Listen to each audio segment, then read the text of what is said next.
Celebrating more than 20 years in the field of video communications, Jeremiah Films continues to lead the way as an effective creator of hard-hitting, life-changing motion pictures. Through its high standards of excellence, Jeremiah Films has impacted the world with its production and distribution of intelligent, innovative, and thought-provoking films, videos, books, and music. With its in-depth analysis of ancient and modern world religions, Jeremiah Films is at the forefront of providing authoritative, biblically based insight into a myriad of ever-expanding new religious movements. In addition to its meticulous research, Jeremiah Films has been the first to exclusively capture a number of secret religious rites and rituals on camera. These groundbreaking documentaries, filmed all over the world, feature leading experts whose skilled examinations provide a clear understanding into the often confusing and conflicting faiths which abound. We at Jeremiah Films invite you to join with us as we continue to educate and equip those who desire to know the truth concerning the many challenges facing our world. For a complete list of products, including new releases, visit our website at www.jeremiahfilms.com or write us at P.O. Box 1710, Hemet, California, 92546. To place an order, you can email us or call toll-free 1-800-828-2290.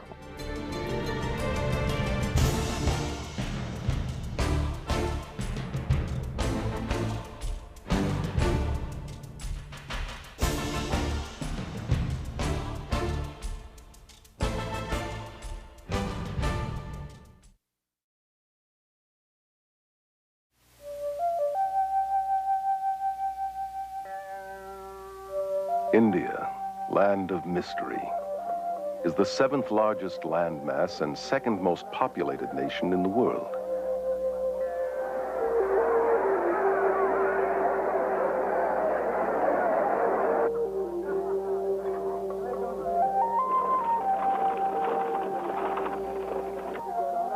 It is rich in resources and manpower, yet its people are among the poorest and most suffering on earth.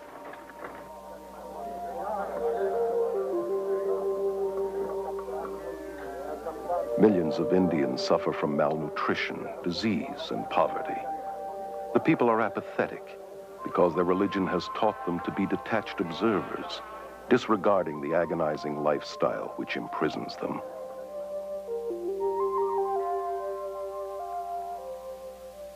V.S. Naipaul, himself an Indian, describes India as a wounded civilization paralyzed by her religious beliefs.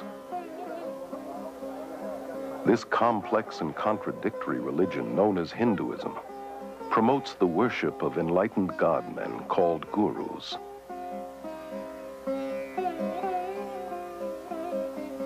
And countless idols.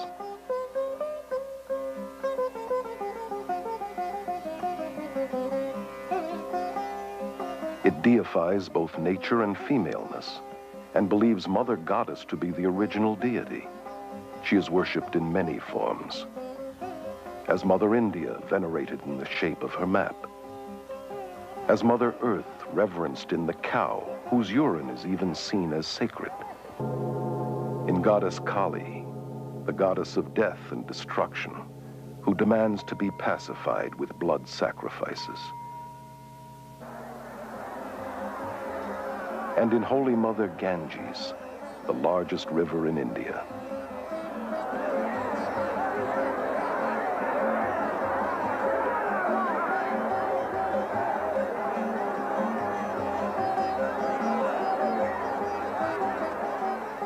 This river is worshipped by millions who flock to her banks to perform daily toiletries and annually dump hundreds of thousands of dead bodies to assure them of a better reincarnation. Its pollution does not dampen the spiritual fervor of the people who believe its waters to be essential for all religious ceremonies and imbued with magical and healing powers. Incredibly, the West is today looking to Hinduism's superstitions for hope. The religion that has all but destroyed India has now infiltrated every area of Western society. Protesting that it is not religious but scientific, it is transforming our minds, science, medicine, mass media, politics, and the church. Hinduism is most seductive when it wears the mask of Christian terminology and has shockingly managed to disguise itself as the latest Christian thought. Hundreds of thousands of Western pilgrims have journeyed to India seeking enlightenment and have disappeared by the hundreds.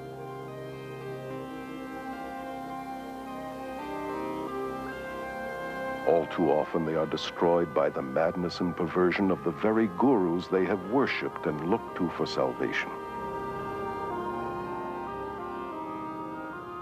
Today, hundreds of these professing God-men are invading the West.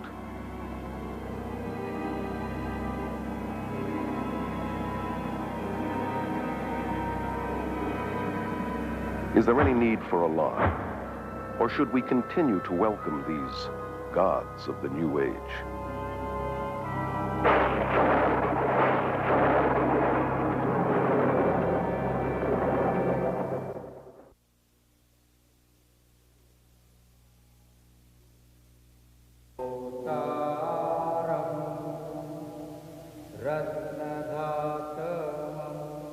Here in Delhi, India, Guru Darshan Singh, only one of hundreds of gurus, has personally converted or initiated some 15,000 followers. He explains that it is the job of the guru to groom his disciples into the shortest path to salvation. Salvation is the same, but we have various paths leading to it. Some of the paths are long paths, other paths are the short paths. Why is a master then necessary? Master is necessary, to groom you into the shortest path. Descended from a long line of Hindu spiritual masters, Rabindranath Maharaj is a former guru and accomplished yogi who was worshipped by thousands. The Hindu needed to be near his guru. The Hindu needed to consult his guru. He eventually saw his guru as the only means to salvation. It is absolutely extraordinary also to look at disciples of some of these gurus that I saw in India, for example. These adoring, huge, open eyes that just will accept anything from him and that just love him beyond anything. I loved Maharishi. I worshipped him. Therefore, everything he said or did or thought was perfectly right in my eyes. I just met Bhagwan and there it was. It's nobody else than him. Bhagwan is my master and I love him. I'm in love with him. That's the only thing I can say. Guru Bhagwan Rajneesh, given refuge by the American government after fleeing his native India, has purchased a 100-square-mile ranch in central Oregon, to which his red-clad disciples flock from all over the world.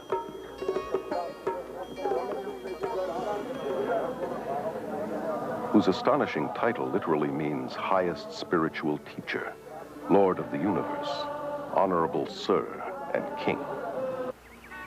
Carol Matriciana is a journalist and author of the book Gods of the New Age. Born and raised in India, she moved to London in 1973, where she became one of England's leading authorities on new religious movements. Prior to Rajneesh's death and the closure of his commune in Oregon, I had the unique experience of spending some time there. Rajneesh would come out twice a day in one of his 96 Rolls Royces and literally be worshipped by his thousands of Western devotees. It was so sad to see their complete devotion to a mere man who considered himself to be God. Part of his required allegiance demanded that his followers always wear orange, India's holy color, and a portrait of their master around their necks. His spokeswoman and right-hand lady, Sheila Silverman, tries to explain the attraction and magnetism of her master. He is something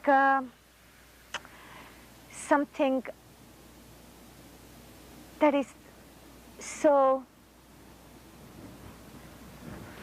I have no words.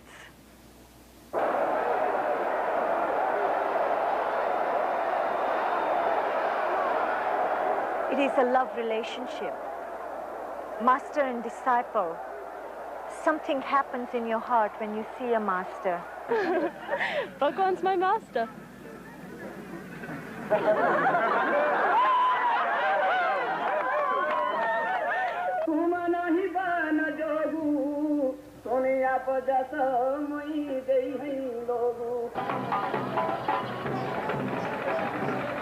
Here at the Kumbh Mela Festival, or Aquarium Fair, in Allahabad, India, 20 million Hindus gather to witness an endless procession of hundreds of these self-proclaimed God-men.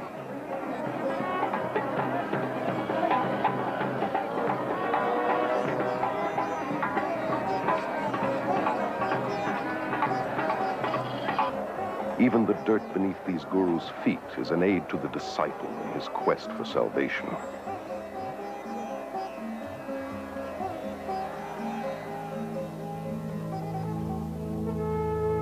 This footage was covertly photographed and smuggled out of India. Naked priests are considered to be the holiest and most dedicated of guru disciples. Many cover their bodies with cremation ashes and dirt and mat cow dung into their hair.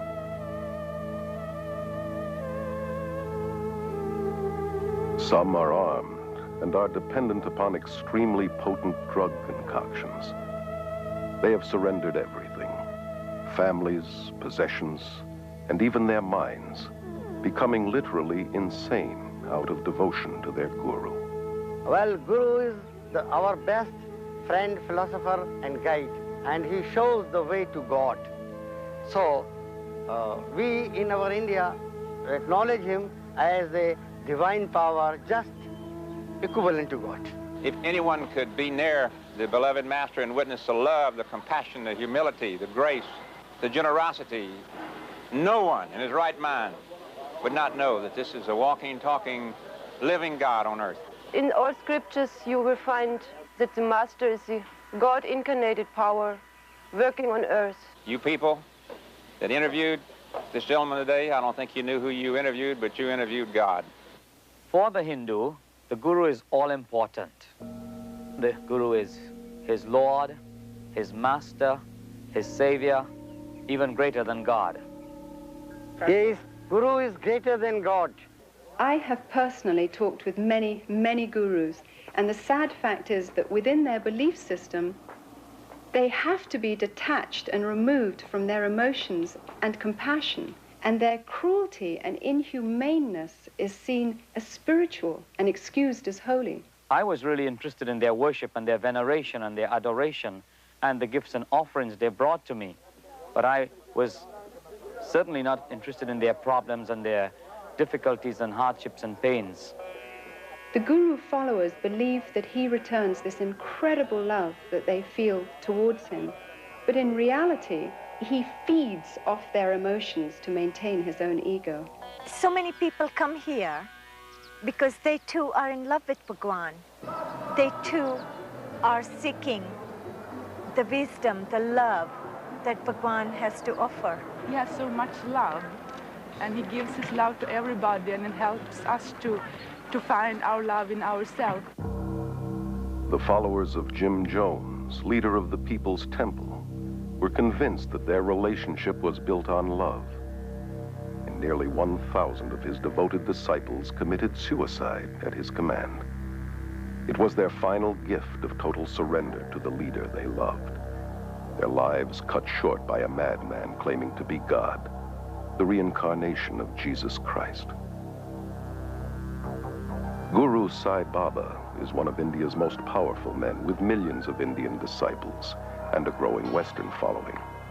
He says of himself, "I am God. My power is divine and has no limit. There is no force, natural or supernatural, that can stop me or my mission." Prabhu Guptara, born and raised in India, is currently a journalist and media commentator in London. Gurus are going to the West because of two reasons. First, of course, they want to convert people. They want them to become followers of their own religion, in some cases themselves. And secondly, because they feel they have something to offer. What these gurus have to offer is a family, a community to belong to, which they don't have.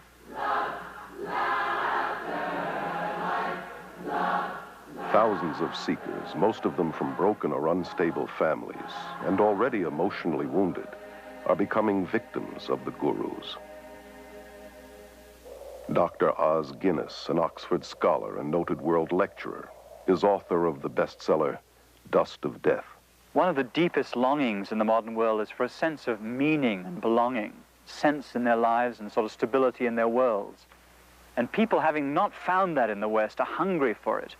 And reacting against the West, they're backing into the arms of the East without looking at it straight. Ed Senesi is a former member of the International Society of Krishna Consciousness, known as the Hare Krishna movement. For 3 years, he was editor-in-chief of their magazine, Back to Godhead. The attitude toward the family in the Hare Krishna movement is very unfortunate. The family is seen more or less as a necessary evil.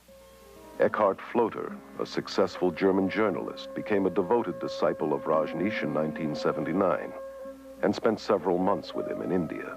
Rajneesh clearly says that the family, that marriage, that all these traditional family bonds are rotten. The only relationship that counts is between his disciples and him. Kathy, devoted disciple of Maharishi Mahesh Yogi for 15 years, was a teacher and governor of Transcendental Meditation, known as TM. I thought Tim was strengthening my family, but it was really weakening it because I was turning all my attention in on myself. If you have an allegiance to your wife or your children, to the extent that you have that dedication to those people, you are less dedicated to the organization. I either had to become a member so I could go with him, or he was going to divorce me because he was not supposed to have any outside attachments. He said it wasn't that he didn't love me anymore, and in fact he still loved me very much. It's just that I was only human and Bhagwan was superhuman, and therefore he was more deserving of my husband's love than I was. How many of these people loved their neighbor, their family, in this totally giving way? Alexandra Schmidt is one of France's leading experts on new religious movements. How many have been so blind to all the negative aspects of a person they loved as to that of the guru? Ellen is a spokeswoman for the Brahma Kumaris Raja Yoga organization, which is completely administered by women who control 800 centers in 40 countries. Our organization has the practice amongst all the participants of celibacy, whether in individuals or married couples. I found myself being attracted to my wife, but I couldn't, because as soon as I felt attracted to her emotionally, physically, then it was difficult for me to maintain my celibacy. So the way I resolved that was to turn her into an object of dislike or hate. We have living proof of thousands of couples who are living in this way and are finding much greater harmony and pure love as opposed to limited physical love.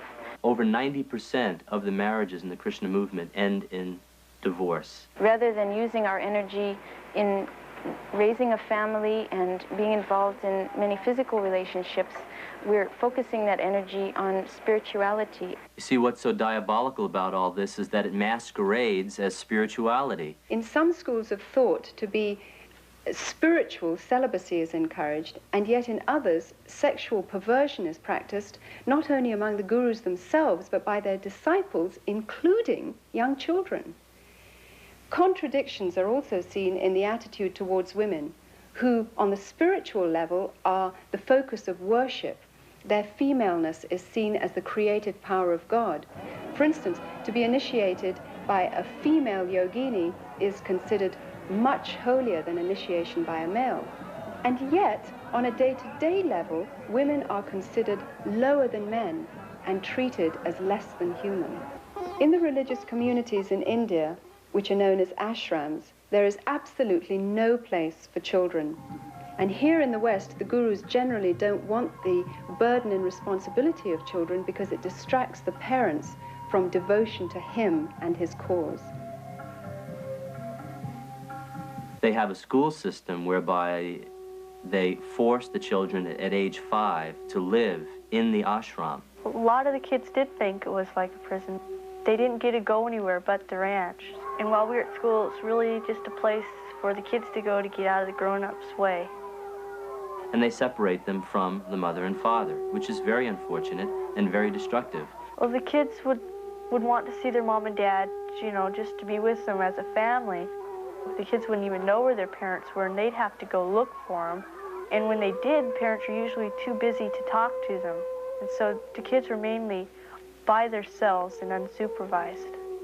The most heartbreaking result of the Guru invasion to the West is the damage and harm it brings to the children, those who have no other choice than to live in the ashram because their parents have chosen to follow the Guru.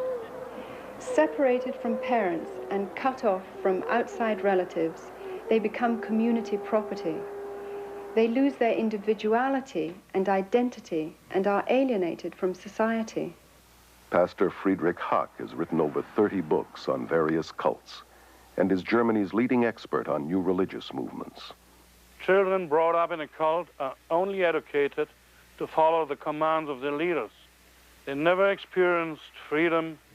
They never experienced a responsible life where they could have their own choice, where they could follow their will. I've had these children taken them to parks, and they've seen normal people, and they'd recoil in fear from them because they don't look like devotees. The men don't have shaven heads or robes. I didn't want to leave the ranch. I'd rather stay there because I was scared of the people outside of it. Because, I don't know, you just got a feeling down there, so you were worked into staying there. Now, why would an organization want to disrupt families like that? My own understanding in the cult dynamic is that it's a principle of control, divide and conquer. According to the Guru Gita, one of Hinduism's most important scriptures, the follower must not only adore and worship the Guru as God, but surrender himself and all his possessions as well. Most of the gurus that I know of in the West are super rich. Gurus are more interested in white disciples than in Indian disciples, largely because they get more money from the whites. Rob, former transcendental meditator for 13 years, was a TM governor and in charge of teacher training at Maharishi International University. The TM movement is very wealthy. They have land holdings all over the world. They have beautiful hotels in Switzerland. They have university campuses in the Midwest. They have academies on the East Coast, the West Coast. Here he was getting served on silver plates 6 times a day, sleeping on a very soft bed, riding around in a Mercedes. But supposedly he was so renounced that he wasn't attached to these things, so that gave him a right to enjoy them. Maharishi made a statement that says, when the money comes to me, he says it's transcendental. Money is our last priority. Everything else is our first priority. Hundreds of gurus have grown incredibly rich in the West through tax-exempt donations and the manufacture and distribution of every kind of memorabilia honoring these self-proclaimed God-men. They have acquired vast land holdings, armed bodyguards, and outrageous luxuries, from posh hotels to their own fleets of planes, helicopters, and, as in Rajneesh's case, Rolls-Royces. Why not Rolls-Royces? Why have anything less? This country is a capitalist country, and anything that produces or helps capitalism, why not? Anybody who says, why have Rolls-Royce? I say, you're a communist. The Guru's hypocrisy is diabolical, criticizing the materialism and commercialism in the West and convincing their followers that non-materialism will get them up the spiritual ladder. These gods of the New Age are laughing all the way to the bank. I know of groups involved in drug trafficking, smuggling, prostitution, and the buying and selling of weapons, all done to earn money for the Guru. I know of a variety of female disciples who were prostitutes in Bombay and making money with it. I have evidence that the Rajneesh organization is making a lot of their income through illegal trafficking of drugs into this country. If you have your head in a right place, you can create money. It is an art. They were encouraged to smuggle dope from India to Europe, and from this money they could pay their workshops. If they have to tell you they're with the Christian Children's Fund, or they're with the Salvation Army, or they're using the money to find men missing in action in Vietnam, whatever they have to do to get the money, they'll do that because they believe what their guru told them, that the end justifies the means. Hinduism teaches you to die to the voice of conscience inside that says, it's wrong. It teaches that there is no sin. This can be seen in the way that gurus and their disciples justify murder, violence, robbery, bribery, and crooked business transactions, all done in the name of heavenly deception. People were encouraged not only to spy on each other when they were not properly surrendering to the master, people were encouraged to lie to each other. The mail is censored. We know of bribery with local politicians. People undergo, as I did, a change in their value system and become confused about what is right and what is wrong. Another danger that you can see in a lot of the Eastern thinking is the sort of syncretism and the failure to make distinctions so that you transcend not just right and wrong, but this and that. And I think it's very important to say there are distinctions, not just between right and wrong, but between all sorts of things, to think critically, to think clearly. The whole philosophy of Hinduism is very relative. There are no absolute moral standards upon which to act. Your feeling of right or wrong would change according to your level of consciousness. You can become so completely under the power of this particular person that you refuse to think, or if you like, you're unable to think. You can lose the power to take decisions of any sort, no matter how trifling, in any area of your life. Sally Belfridge, former resident of Rajneesh's religious community in India, wrote of her disillusionment in her book, Flowers of Emptiness. I felt more and more kind of drawn into this emptiness of his. It's impossible to describe. It's more than charisma. Charisma doesn't do it justice at all. It's more than an aura. I really believed that he knew something I didn't, that he was on a plane that I was not. They ask you for total and also brainless obedience and worship because they are God and they are more than human, and you have to follow these gods. You are not asked to deal with your brain and to ask questions. I discover with amazement and dismay the readiness of people to submit. So many people in the world feel that they've got to fling themselves headlong and believe and give up their autonomy. People love to give up this heavy freedom that we have to carry with all the decisions and the effort it implies. Freedom in the East is freedom from individuality. So it's a detached freedom that has no high place of man. And a lot of the Eastern way of thinking is like a sort of mist that falls in, or it's been described as an embrace that smothers any differences. I found that I lost my identity somehow. He had no identity. He was a sort of conduit to the infinite. And I was somehow at the receiving end of something very strange and extraordinary.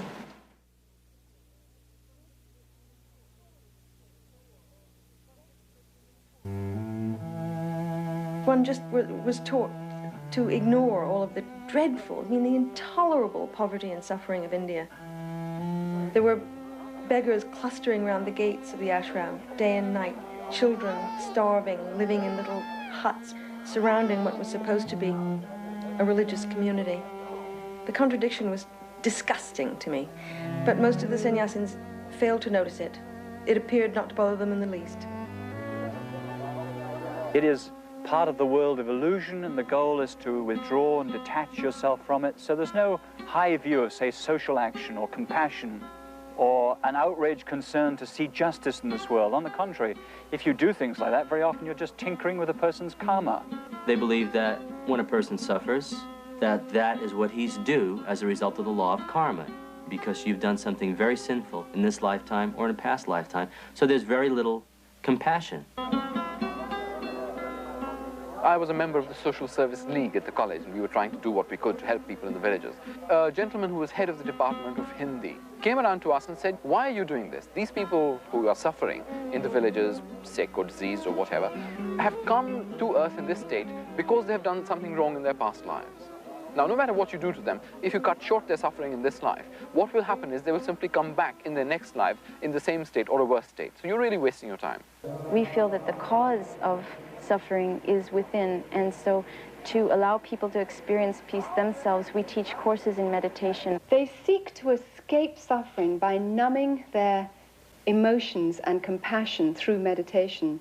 Maharishi, TM's guru, once said that a hungry person can become a happy hungry person through practicing meditation. Although the Hindu tries to convince himself that suffering is only in his mind, an illusion as he calls it, Maya, at the same time he believes that he has to suffer again and again by forever being forced to return to this world through reincarnation.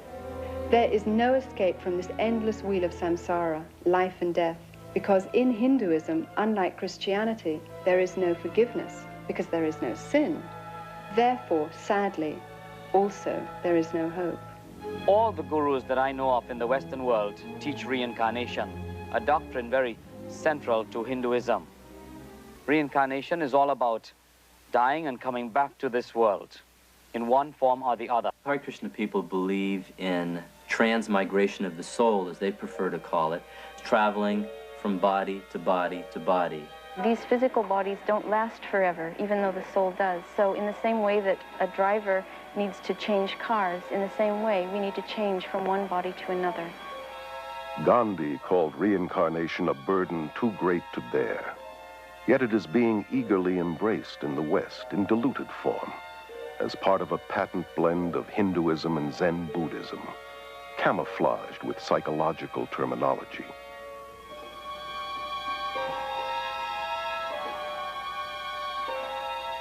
This New Age religion is promoted through thousands of worldwide networks and hundreds of major gatherings, such as this Mind, Body, Spirit Festival held in Los Angeles. It is a westernized version of India's Kumbh Mela and promotes many of the same gurus and practices, from astrology and palmistry to psychic readings, healings,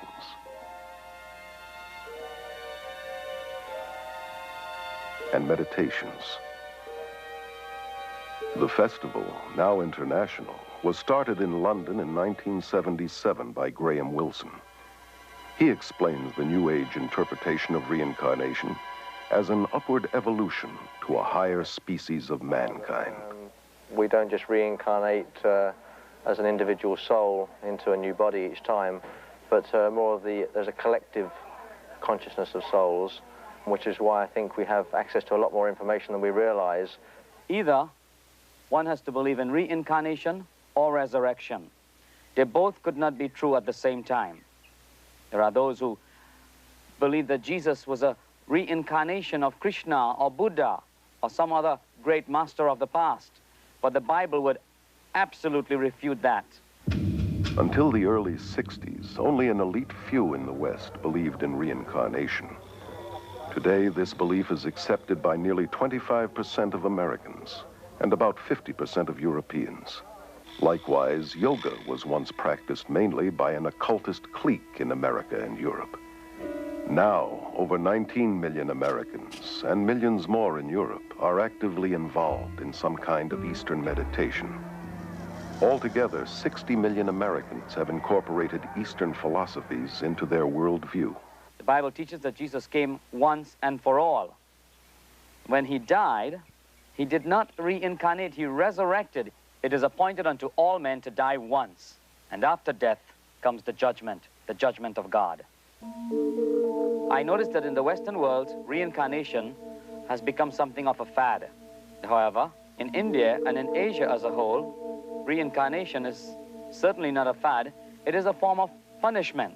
Within Hinduism, reincarnation is considered to be a terrible concept. The aim of the Hindus' religion is to somehow try and escape from this endless imprisonment of life and death. And the means by which they believe one can get out of this hopeless trap is through the practice of yoga. Yoga goes all the way back to the Hindu god Shiva, who is called Yogeshvara, meaning Lord of Yoga. You find yoga being taught in several of the major Hindu scriptures. Krishna, one of the many Hindu gods, was an advocate of yoga. Yoga is also mentioned in the Gita as the main means to attaining salvation. The word means basically to yoke, union. The goal of the Hindu is to be yoked with Brahman. Brahman is the Hindu concept of God, the all or the absolute.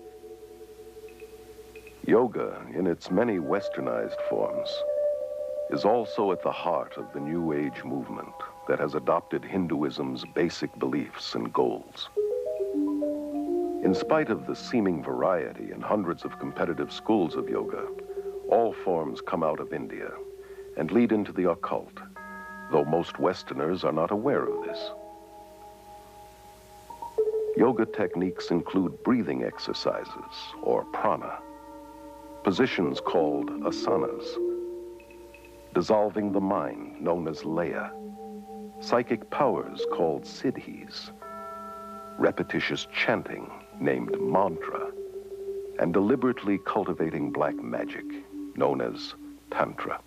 In my extensive travels in India, I have encountered a number of Westerners who have got into Hinduism and begun following Hindu gurus as a result of a very simple initiation into a yoga class.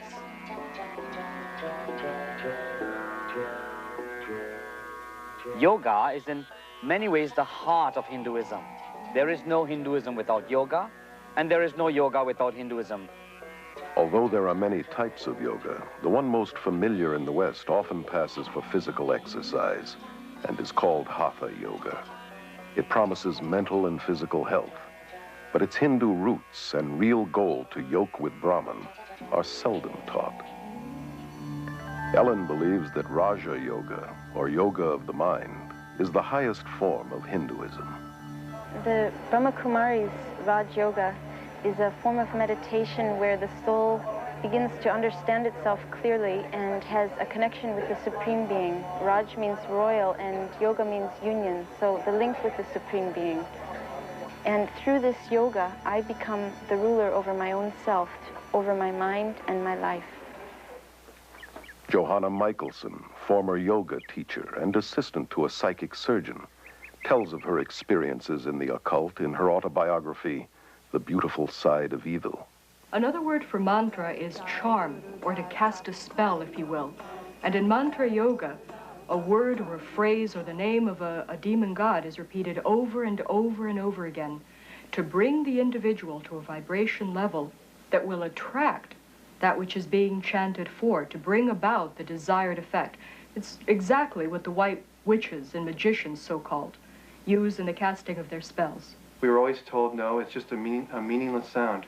Had nothing to do with Hindu gods. But every time a person would sit down, they'd be invoking a Hindu god by thinking that mantra over and over again, be stronger in their life.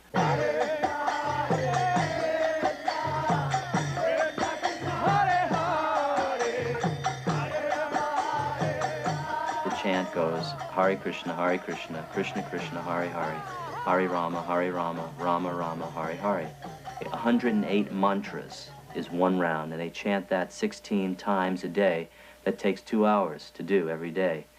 That's the minimum requirement the guru exacts from that. It's sometimes referred to as a hypnotizing or brainwash technique, because whenever you're having a problem or running into some confrontation, you retreat to the security of the chanting instead of thinking a problem through.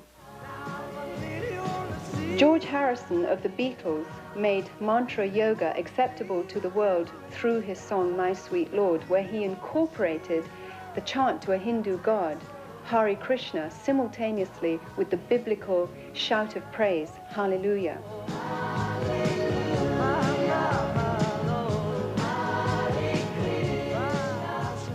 He said he did this deliberately to show that both religions are the same and to make Hinduism more acceptable.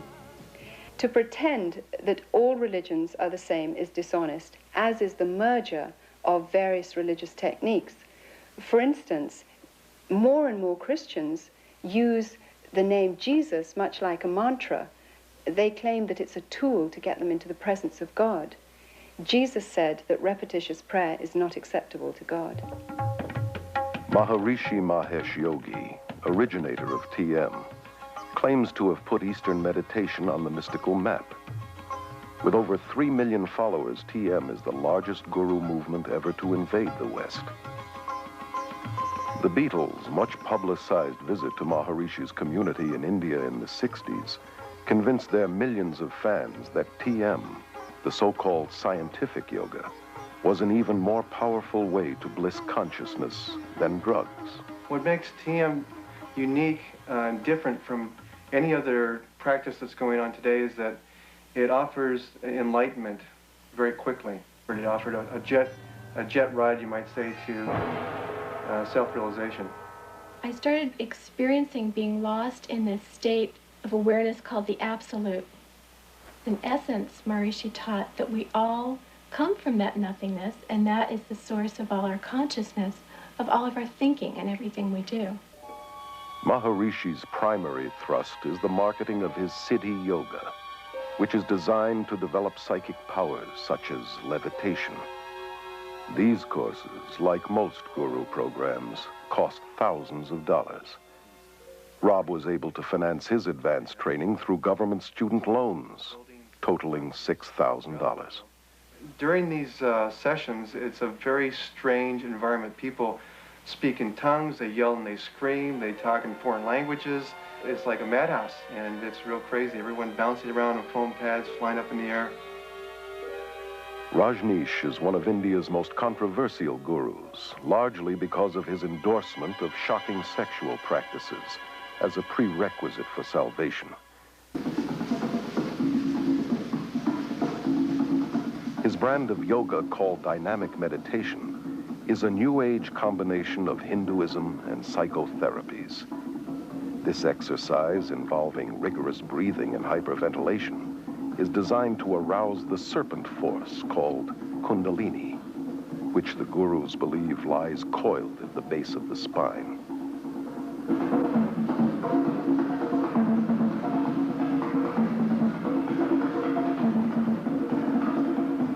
I did dynamic meditation every day. We also called it Kundalini meditation. It starts off with a cathartic breathing, and the reason for it is just to move your energy and to get you out of your head and into your body, and you just breathe.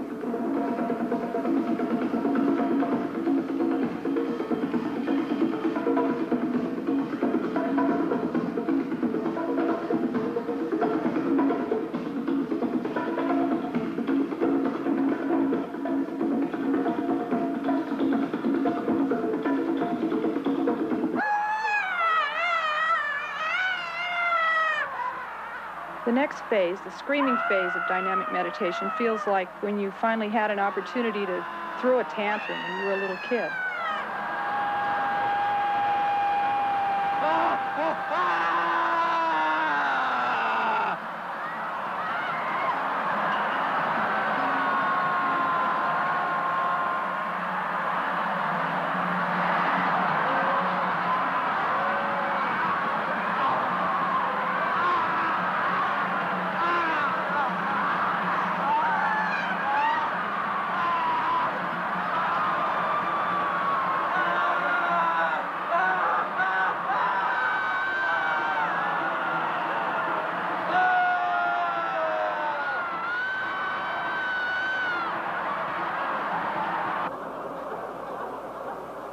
By the time you get to the third phase of jumping up and down and yelling "Who," you're hardly there at all.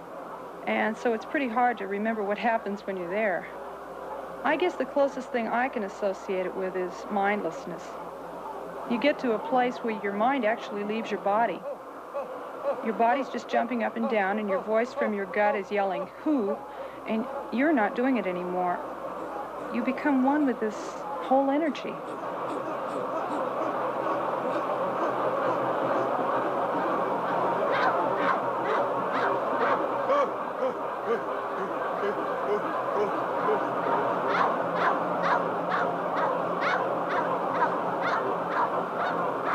The next phase in dynamic is the quiet space. Someone yells, "Stop," and you've just been doing 30 minutes of intense catharsis. And what happens after being in such incredibly intense movement for so long is just a feeling of peacefulness and stillness. My mind actually stops, and I feel a oneness with the whole universe. There have been glowing reports published giving credit to the gurus and their pseudo-psychological techniques, but neglecting to mention the thousands of cases of emotional and mental breakdowns, insanity, suicide, beatings, murder, rapes going on in guru centers, various guru centers worldwide. It is alarming to realize these dangerous techniques for enlightenment are being incorporated in psychotherapies, self-help seminars, and are even being accepted in mainstream Protestant and Catholic churches and seminaries. One of the fastest growing yogas in the West today is Tantra. Seductively offered as an exotic means for enhancing one's sexual experiences.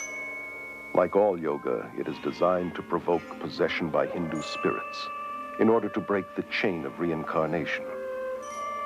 In Tantra, advanced disciples indulge in the most degenerate behavior, from human sacrifices to sexual perversion and sorcery. Tantra Yoga is the extreme expression of Hinduism.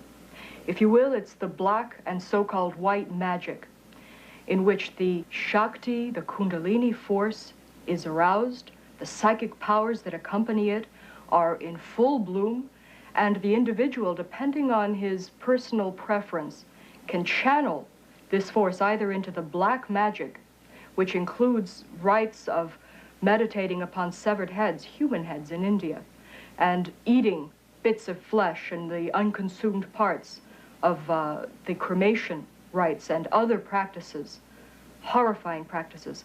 Or they can take it into what they call the white magic part of it, in which they are using this power, this force, for healing, for the benefit of mankind, if you will. Yet Anton LaVey, the Pope of the First Church of Satan, has said it very explicitly.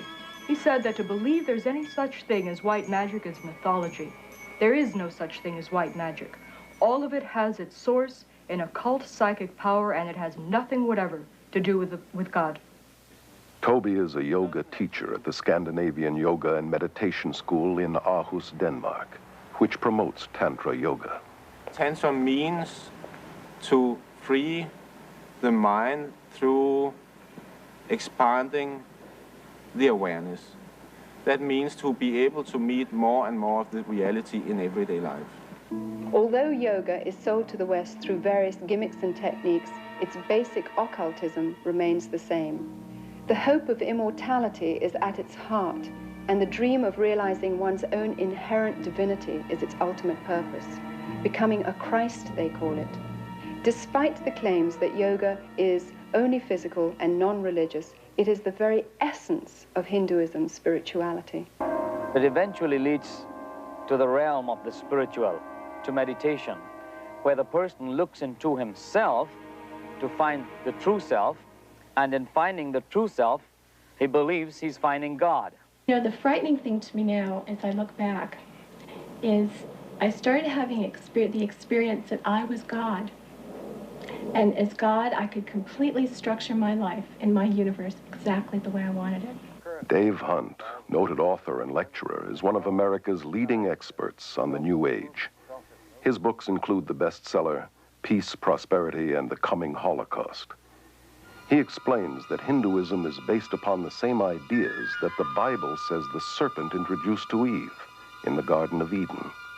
The yogis teach the same lies that the serpent in Genesis 3 deceived Eve with, that death is merely the doorway to reincarnation, and that humans can become gods. This is either an unbelievable coincidence or an unmistakable identification of the mastermind behind Eastern mysticism. This mastermind is called Satan in the Bible and is also known as the serpent, the ultimate power of Hinduism, symbolized by the serpent, is glorified and worshipped in Hinduism.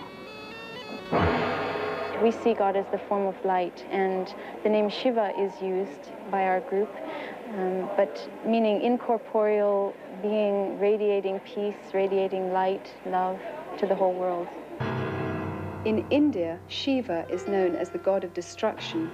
He haunts the cremation grounds and wears a necklace of human skulls and wears serpents in his hair. His power is worshipped. Hindu texts describe the power as the fiery serpent within, called Kundalini. Many people are talking about Kundalini, and really it does mean energy. That means whatever you call it, it is about energy. To take away blocks in your energy system so you are able to function in a more effective level. The serpent has been known as energy or the force and worshipped as the symbol of wisdom and immortality in every religion and culture.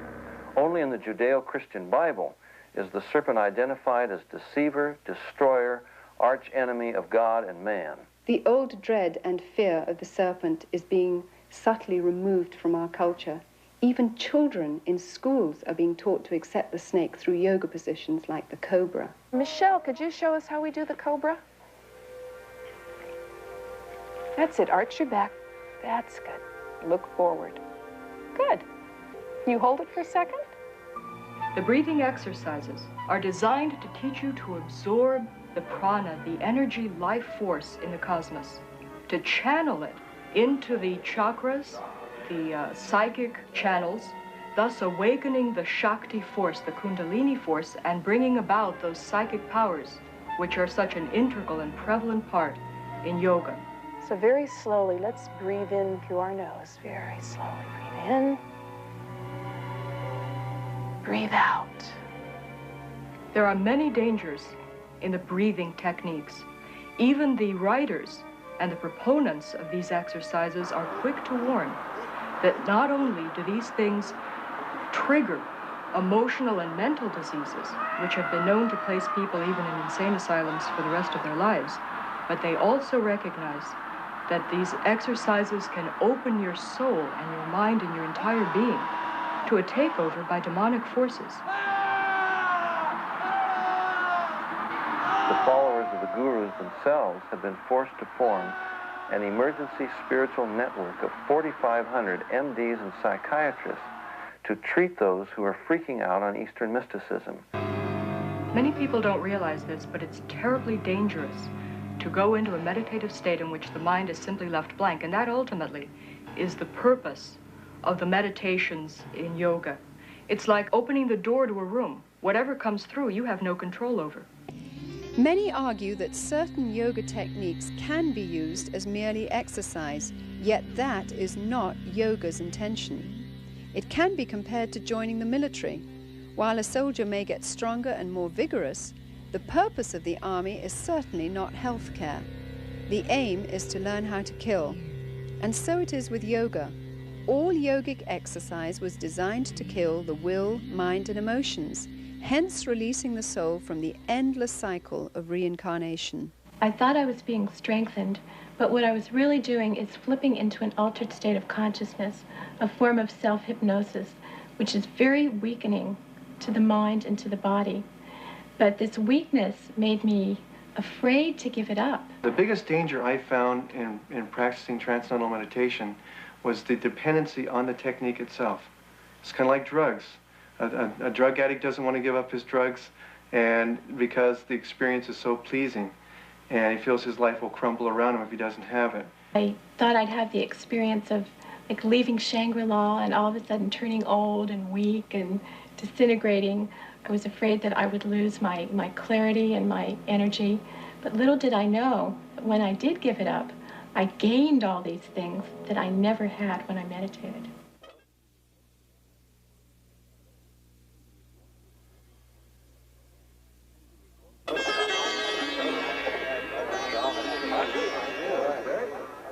Once a religion for Indians alone, Hinduism has become radically evangelistic through adopting the principles of Christian missionaries who introduced cultural and social reforms in India.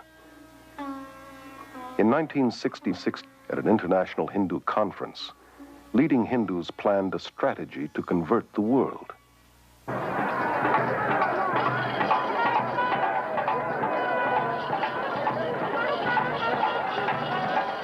The gurus were chosen as the first crusaders. And their tens of millions of converts are now the first Western Hindus.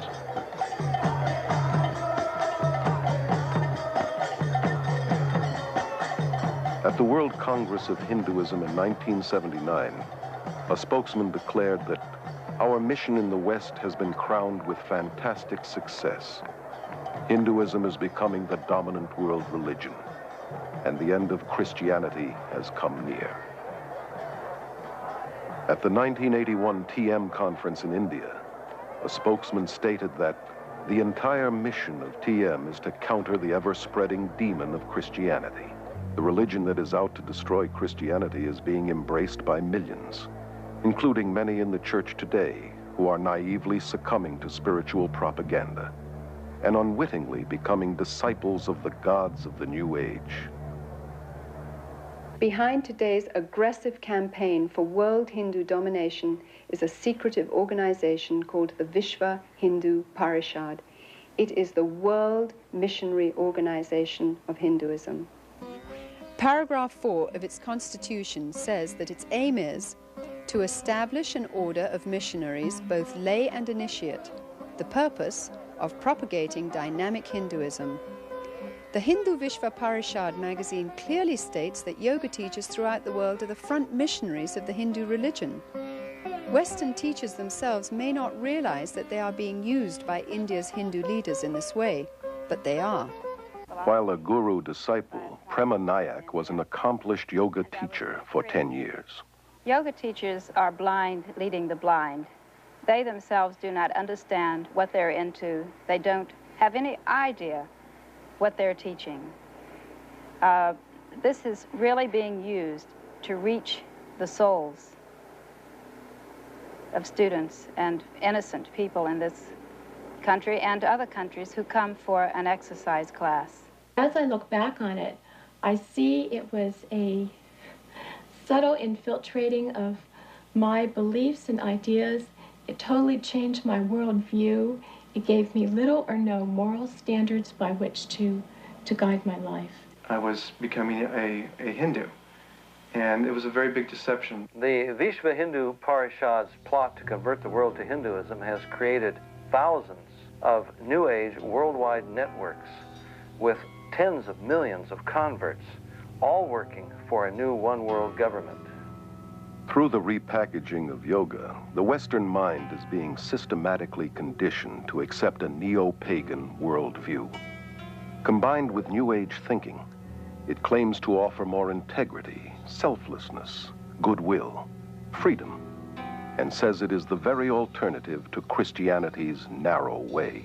Yoga is really part of our society now. It's being sold everywhere as technique for relaxation, for becoming unstressed, brighter, more beautiful. The self-centered world of glamour promotes yoga, meditation, and visualization techniques as a means to a healthier and more beautiful body, mind, and spirit. Spirituality is in, but with an anti-biblical meaning. Even relaxation has become a spiritual quest for one's so-called full potential through holistic massage, isolation tanks, and hundreds of other New Age techniques. Most of the 2,000 YMCAs across America offer yoga classes. And nearly 2/3 of all universities and colleges make yoga available as part of the curriculum. Many of the people practicing yoga that I have met say to me that they only practice it because of the physical benefits. Any Hindu would tell you, however, that there is no yoga that is purely physical. One of the first things I learned in my teacher's training class was that I must talk to the students about the philosophy behind yoga, that this was just as important as the exercises. I will count. Relaxation at the end of yoga class is really hypnosis. where each part of the body is relaxed. So while they were in this state, I read to them about the Hindu philosophy or something from one of my guru's books, so they got it whether they wanted it or not. Yoga exercises were not designed for physical fitness, but to realign the serpent force within the body, to achieve godhood, that yoking, which is what yoga means, with Brahman. Anyone interested in physical fitness ought to do exercises designed for that, not yoga. Many hospitals have set up their own yoga and meditation classes to provide stress reduction for patients, doctors, and nurses. Doctors and dentists who wouldn't think of promoting Christianity or Judaism on the grounds that it is religious are unwittingly involving their patients in Hindu practices. The last 2 years I've been working with some German doctors. That was in research of breathing exercises. In our Danish school, we get patients from the doctors, typical with backache, with nervous symptoms, with high blood pressure, with stress, and so on. In addition to promoting yoga, fitness and health magazines advocate various schools of vegetarianism, a practice essential to Hinduism. An extreme example is macrobiotics, which attempts to manipulate spirituality through diet. Maharishi once said that vegetarianism was the highest form of diet. This is essential in order to have deep experiences in meditation, because the vibrations in animal products are innately of the nature to pull the soul down into the lower levels. I find it intriguing that so many of the people in India and those in advanced yoga in the West who feel that the consumption of meat lowers their vibration level think nothing about drinking their own urine, or better still, cow's urine, which the holiest of men in India recognize as having special redemptive qualities. We only eat food that's prepared by yogis who are in remembrance of the Supreme Being, so that those vibrations are filled in the food, and these affect the mind very much. They also teach that anyone outside the movement is more or less evil. He's a meat eater, he's a karmi. You're not able to have as much endurance, not as much strength, because I was a vegetarian for many years, lost a lot of my strength. I've quit my so-called wicked ways, in other words, killing game and eating the flesh of animals. I'm strict vegetarian, as this diet so ordains. God did not ordain vegetarianism. Jesus was not a vegetarian. He fed the multitude with fish on more than one occasion. He himself ate fish and the Passover lamb. While the Bible would not condemn vegetarianism as a means for health, it would condemn it as a means for spiritual enlightenment. Health food stores are among the main fronts for guru organizations in recruiting, and are major distributors of New Age literature. Thousands of MDs, PhDs, chiropractors, and dentists are enthusiastic proponents of New Age holistic medicine. These New Age practitioners operate from the premise that treatment of the body must begin with treatment of the mind and spirit. These therapies involve countless techniques, most of which incorporate altering one's consciousness, or hypnosis.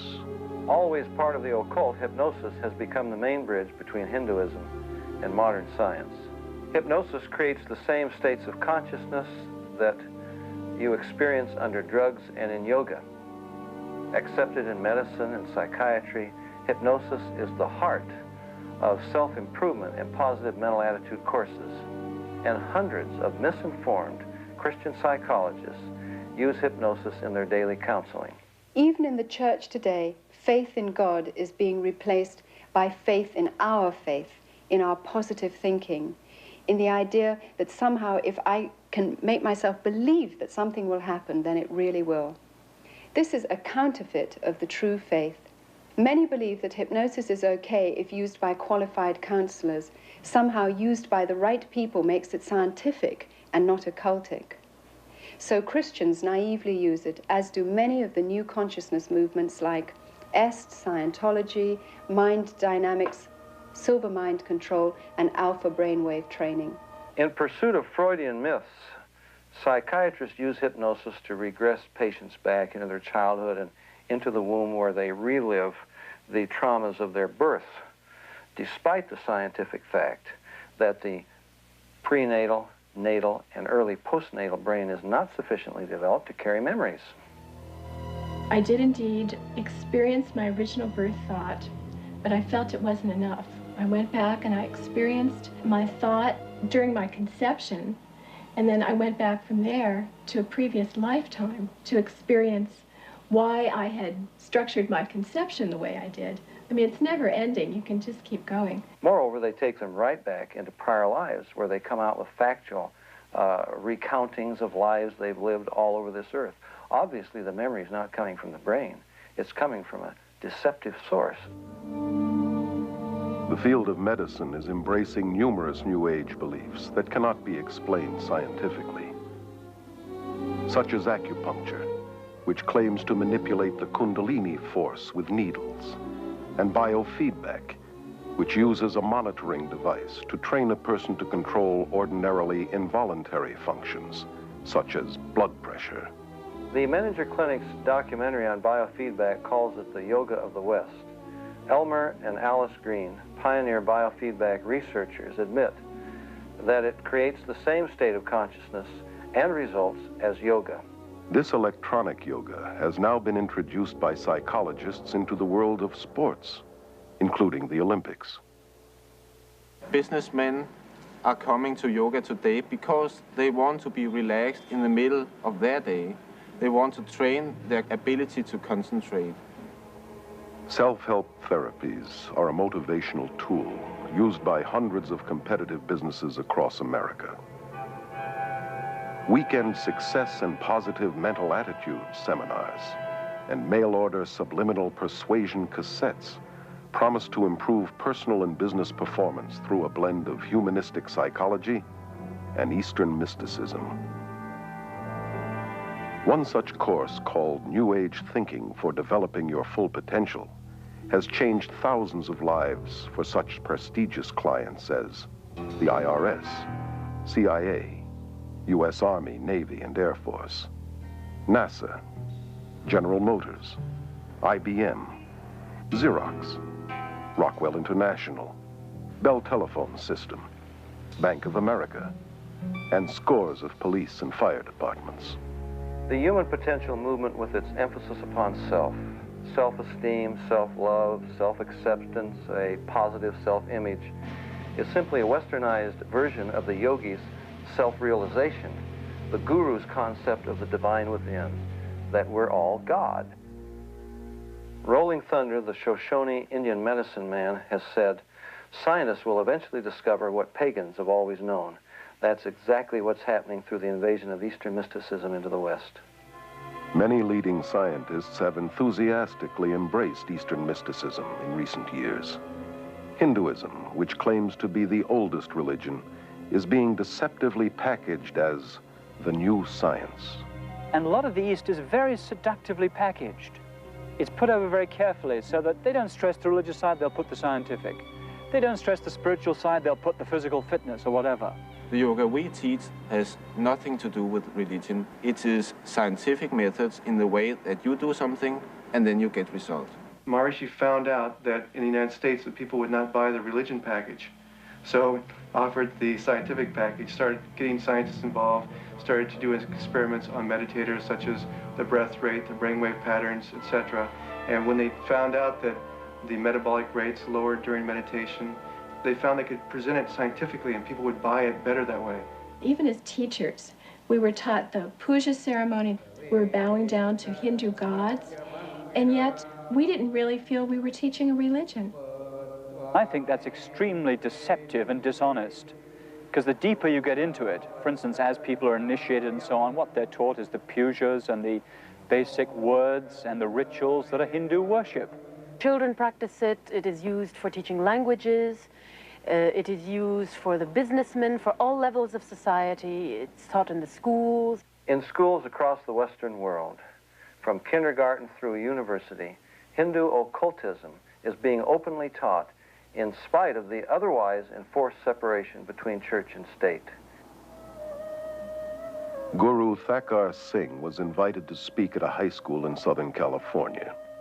Kurt, a student there, became so overwhelmed that he actually moved to India, where he is now a devoted follower of Thakar. It's only half an hour talk and 20 minutes meditation. And the experience I had while there was like nothing I'd ever experienced before. And just the air, the energy in the chapel where he was speaking was just electrified with feelings of love and just a peace, a hushed quiet that was just bewildering to me. It seems outrageous that in public schools across America, where Christian prayer has been outlawed, yoga, Eastern meditation, and visualization techniques, which are simply forms of Hindu prayer, are not only allowed, they're being actively promoted. Here in some of the schools in the West, in the PE classes, after having started with the physical aspects of yoga, the teacher eventually has the kids chanting words like Om, Rama, or Krishna, names of the gods. Starting right down from the teacher to the student, we learned that the yoga could really help the kids reduce tension and center themselves. Many teachers are now being encouraged to develop a mass consciousness among the students. Let's relax. We're going to very slowly lift our hands up. Children are taught to let go of their critical faculties and center in on their intuitive feelings and experiences. Just really, really relax. Imagine that you're on top of a really soft and fluffy cloud, and you're just really relaxed, comfortable. Just see that blue sky in your mind. One of the ways that the consciousness of the masses can most powerfully be influenced is through the mass media, which is increasingly being used for promoting Indian consciousness. The film Gandhi was probably the most effective piece of Indian propaganda to invade the West. It was a political advertisement controlled and heavily financed by the Indian government and promoted by the peace movement. It propagates a false message of Hindu religious tolerance and non-violence. Historical accuracy was discarded. Gandhi was no different from most gurus today in that he was a sexual pervert and was certainly not the non-violent, peace-loving man as demonstrated in his racial killings of blacks in the Kafir Wars in South Africa. The most important message of the film was that Gandhi was one of the first gurus to link Christianity and Hinduism to form one package, a new religion. I consider him to be one of the fathers of the New Age movement. So many of the most popular films today, like Close Encounters, Poltergeist, E.T., Return of the Jedi, Star Wars, are all based upon Hinduism. For example, the Force has a dark and a light side. That's black magic and white magic. The doorway into the occult is an altered state of consciousness. This is the way that Obi-Wan initiates Luke into the Force. He has him working a laser sword. He says, Luke, your problem is you're trying to think. He puts a visor over his face so he can't see, and he says, Luke, you got to tune it out and let the Force take over. That's an altered state of consciousness. In The Empire Strikes Back, Yoda is a yogi. He's got Luke standing on his head going through various contortions to develop the mind power to raise his spaceship out of the swamp. And when Luke can't do it, Yoda does. And Luke looks on and says, I don't believe it. And Yoda says, that's your problem. In other words, it's all in the mind. If you would only believe, it would happen. And when Luke goes into the cave to confront Darth Vader, Yoda says, don't take your laser sword, Luke. You don't need it. All you need is within you. That's the divine within. And when he cuts off Darth Vader's head and it rolls to the ground and he opens the visor and sees his own head, that's the most powerful presentation of Eastern mysticism you could ask for. The Beatles sang it, I am you and you are me and he is she and all is one. We are raising an entire generation of children under the bombardment of cartoons and television shows and fantasy role-playing games and movies that are telling them that the occult and Eastern philosophy is a wonderful thing, not something to be afraid of, not something ugly and fearful, but something beautiful with the darling reptilian creatures with the great psychic powers that are drawing these children into an acceptance of things that are dangerous beyond anyone's comprehension. The minds of children are being trained in the use of the supernatural and taught the principle of creating what seems like reality through Hindu psycho-spiritual techniques of mind power. Dungeons and Dragons, for example, requires participants to mentally murder, rape, torture, and otherwise commit mayhem with the aid of occultic powers. In at least one popular game, Hindu deities like the goddess Kali are invoked. Hindu religious techniques, including repeated chants, visualization, and casting spells, are used to overcome enemies. For you students who are new to our fantasy games class today, we're going to be playing Dungeons and Dragons, and I'd like to talk about a few of the advantages of using Dungeons and Dragons in a classroom. You may be wondering why you get to play games in school time. These games are used in gifted children's programs throughout the United States. A clear majority of state-supported schools and colleges incorporate them into their curriculum. And we call this an integrated curriculum. You guys are kind of familiar with that. You may encounter some violent creatures on the way, but the object is to be able to dispose of this ring that is the symbol of evil in the kingdom of Middle-earth. A child can understand the dark and light side of the Force. And to understand the Force is to understand basic Hinduism. George Lucas, creator of the Star Wars series, is in real life a devout believer in the Force, which he says can enable anyone to read minds, see past and future events, levitate, and plug into a nether world of psychic energy.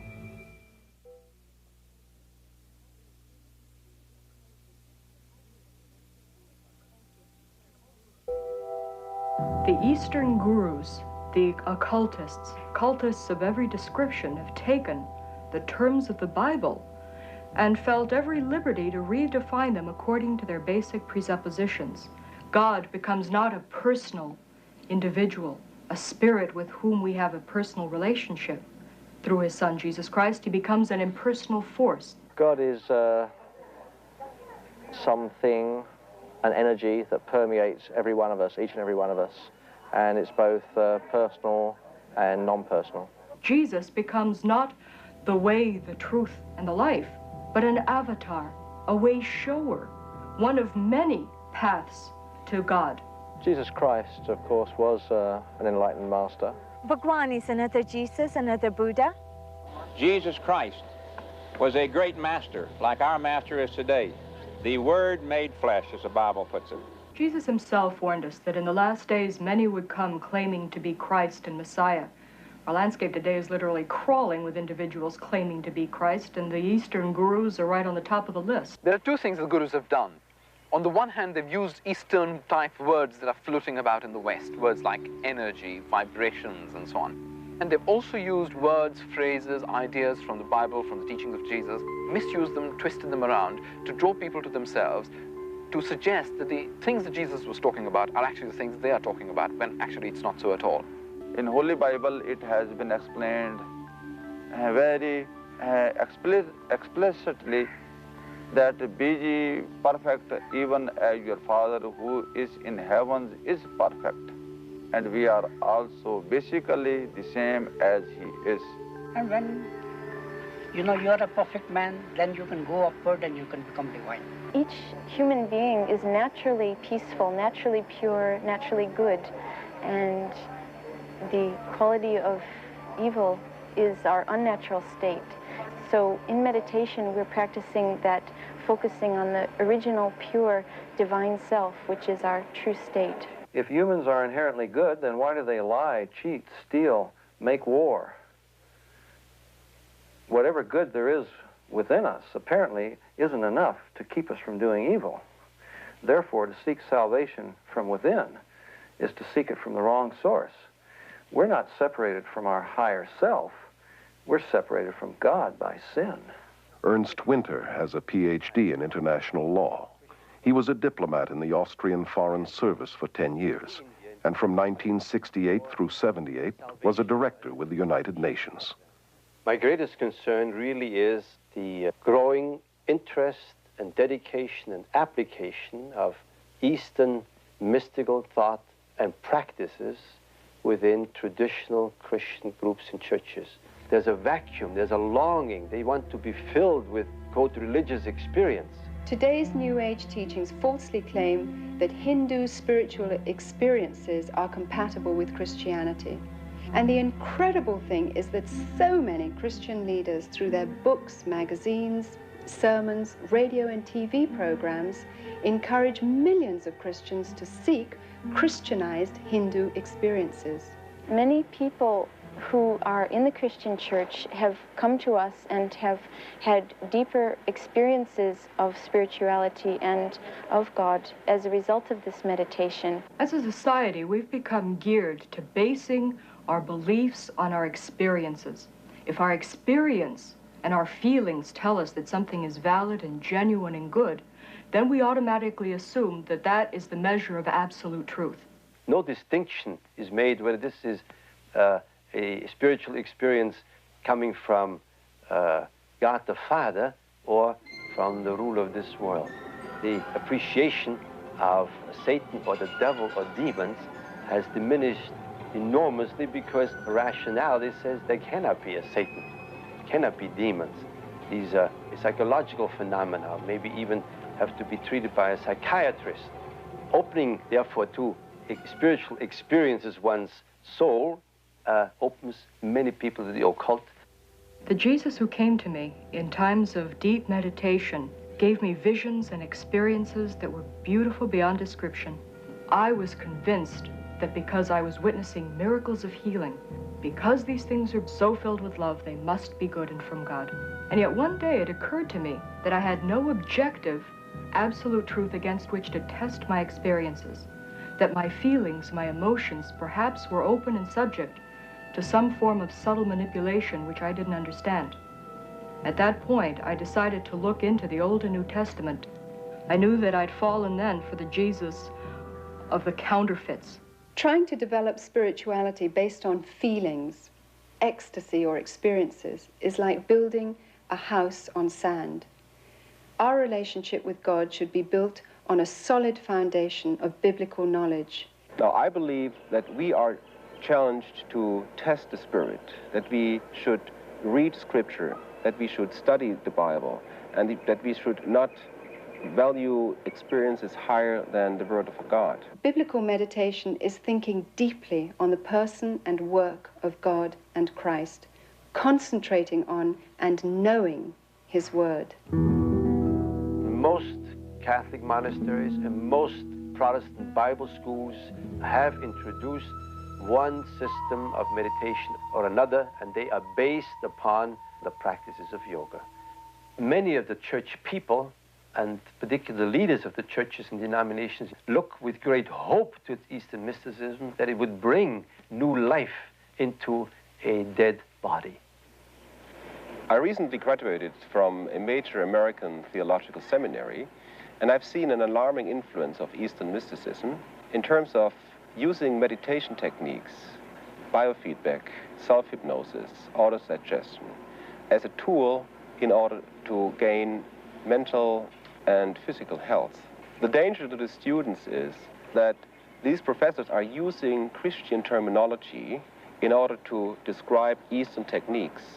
One of the professors who is teaching Christian meditation told us to empty our minds because we should kind of image God in this meditation. The belief that we can create reality with our minds comes directly from the Hindu concept that everything is an illusion, or Maya.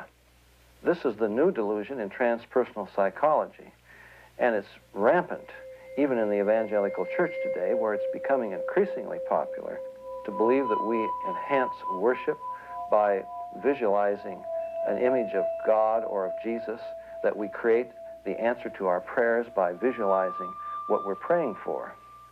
Creating a visual image of Jesus or God in our minds is no less idolatrous than if we made the same image out of wood or stone. Forcing God to participate in a situation or honor a desire that I have visualized in my imagination is simply a devious way of attempting to manipulate Him into doing what I want without admitting it. While infiltrating the Christian church, Eastern mysticism is also powerfully influencing world politics. Under the umbrella of the United Nations, countless New Age groups spread their philosophies worldwide. Many UN leaders, UN agencies, and the World Council of Churches with its deep UN ties promote New Age beliefs and practices. The UN has its own meditation room and resident guru, Sri Chinmoy. Even the United States Pentagon has meditation rooms.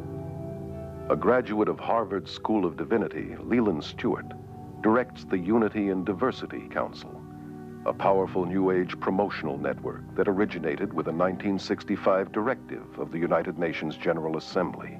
Unity and Diversity Council is a worldwide coordinating body of what we call it individuals, organizations, and networks looking toward a time in which there will be one single organized energy of networking throughout the planet.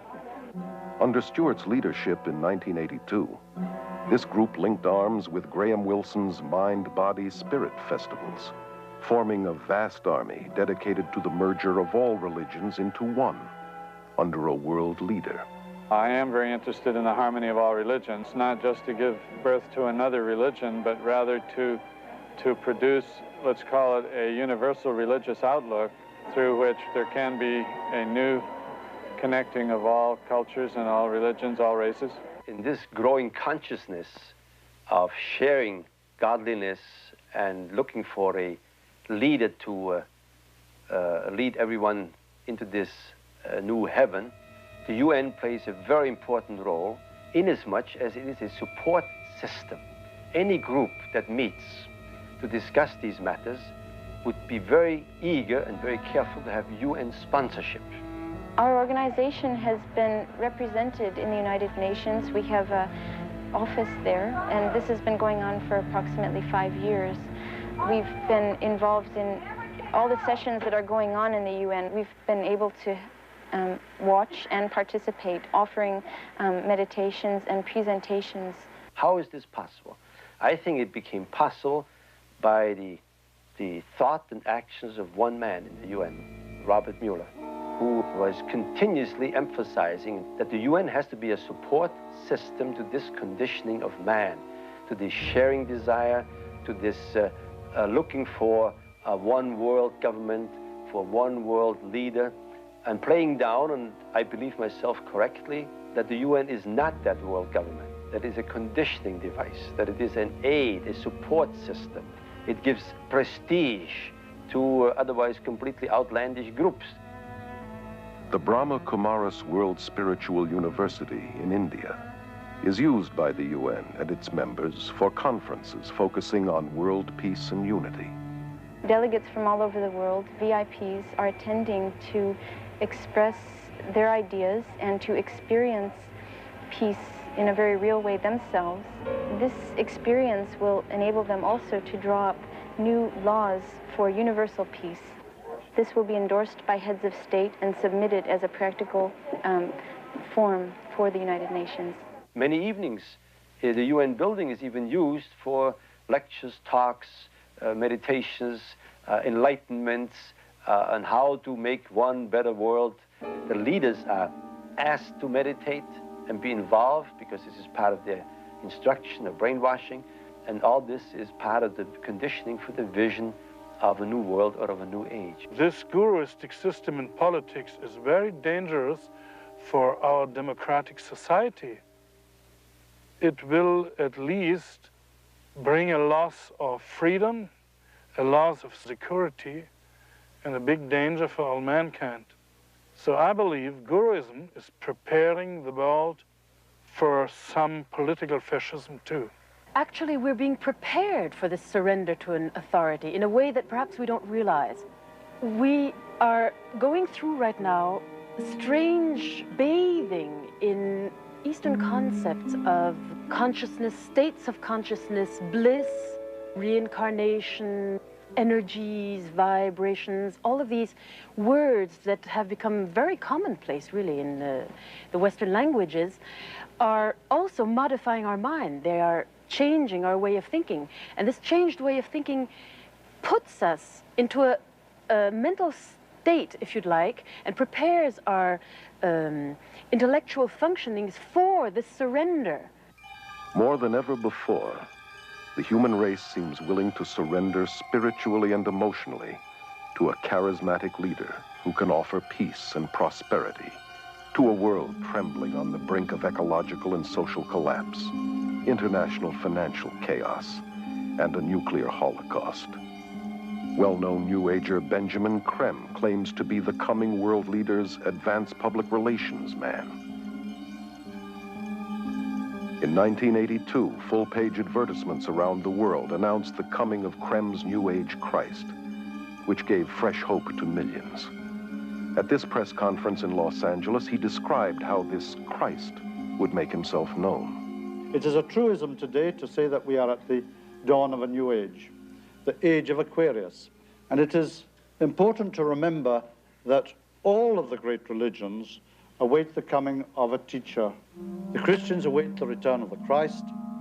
The Muslims await the Imam Mahdi. At the same time, the Buddhists await the coming of another Buddha. The Hindus await the return of Krishna, and the Jews, as always, await the coming of the Messiah. I'm speaking today about the return of such a teacher. Christians are awaiting the return of the resurrected Jesus with the nail prints in his hands and feet. But the followers of the gurus are awaiting a coming world ruler who won't even claim to be Jesus, but the latest reincarnation of the Christ Spirit, and he will have the psychic powers to prove it. Simultaneously, throughout the world will take place hundreds of thousands of spontaneous healings and cures, which will reinforce, if that were even necessary, the fact that it is the Christ himself. The day of declaration will be the outstanding event of this or any other century. On that day, the radio and the television networks of the world will be linked together. We shall see this extraordinary face on our television screens. But he will not speak. His words will drop silently into our minds in our own language. This is the significance of the altered state of consciousness reached in yoga and other forms of Eastern meditation. A Nobel Prize winner has described the brain as, quote, a machine that a ghost can operate, unquote. What that means is, in an altered state of consciousness, the connection between my spirit that normally operates my brain and my brain is loosened, and that allows another spirit being to interpose itself, begin to tick off the neurons in the brain, create an entire universe of illusion, astral travel, give psychic powers. In this way, the world is being prepared for some ultimate delusion.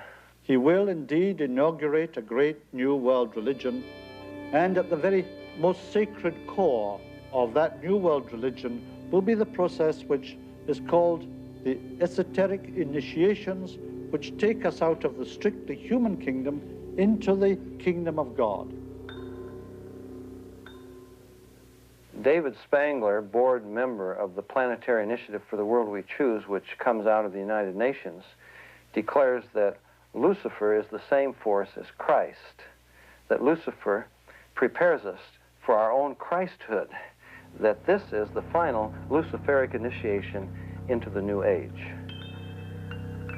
Benjamin Creme's Christ may not be the world teacher and ruler of world peace as he forecasted, but without question the stage is being set today for what the Bible calls the apostasy, or man's abandonment of God. This climate is ushering in the final actor, the counterfeit, who the Bible predicts must come before the return of Jesus, the true Prince of Peace, who will then reign for 1,000 years. The merger of science and mysticism is now in full blossom, and its evil fruit will be the new universal religion of the coming world dictator that the Bible identifies as the Antichrist. Today's revival of paganism and Hindu practices, which form the heart of the New Age movement, was ironically the same kind of foundation that prepared the way for Hitler's rise to power. The Germany of the 20s and 30s was in social and economic despair and looked for a leader who would free them from the Great Depression. The man with a promise of hope was Adolf Hitler, who claimed he was ordained of God to usher in 1,000 years of peace and prosperity. His hypnotic powers manipulated an entire nation to surrender its collective mind to him. Obsessed with the occult, Hitler drew many of his bizarre ideas from Hinduism. He took the symbol of the swastika as his own, a Hindu symbol of power seen in many of today's temples in India.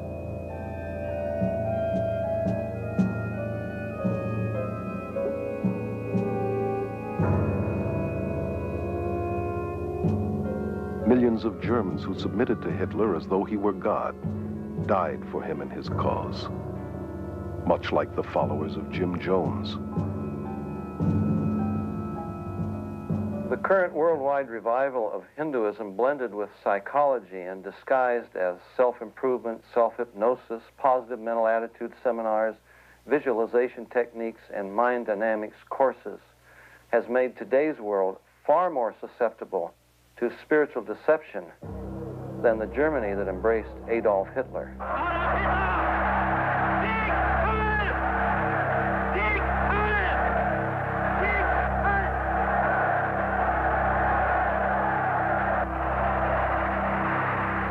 Today, a desperate world is looking for another spiritual leader. Has the human race learned nothing from its own mistakes?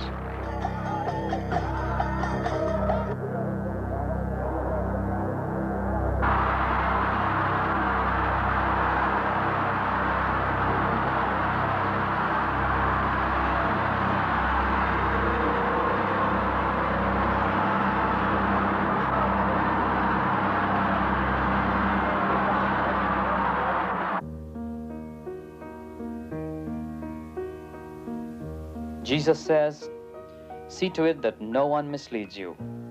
For many will come in my name, saying, I am the Christ. Behold, here is the Christ, or there he is. Do not believe them. For false Christs and false prophets will arise and will show great signs and wonders, so as to mislead, if possible, even the elect. Let no one deceive you. The apostasy comes first, then the man of lawlessness is revealed, the son of destruction, who takes his seat in the temple of God, proclaiming himself to be God." Jesus said, "I am the way and the truth and the life. No one comes to the Father except through me."